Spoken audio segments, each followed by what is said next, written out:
The stupidest idiot north of Limpopo, south of the Sahara, Okia Mtata, pops out of nowhere, makes the protest about him. We even stopped talking about Kibet Bull.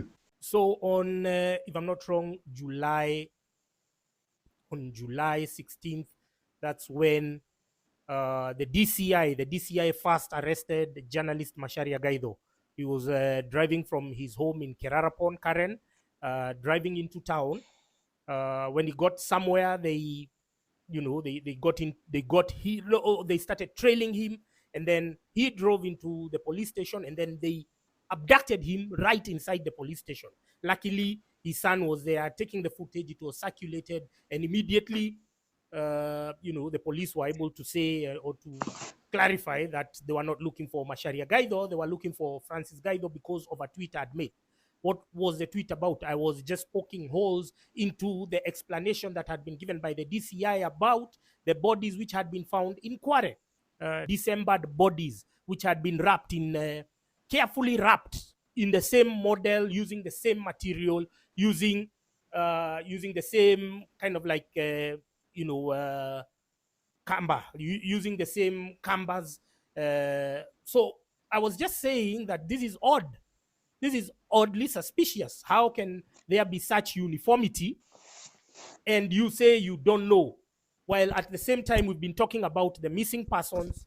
I think at some point LSK tried to do some documentation, but there has been a systematic, deliberate, choreographed attempt to suppress the actual numbers of those who've been missing, those who've been declared missing.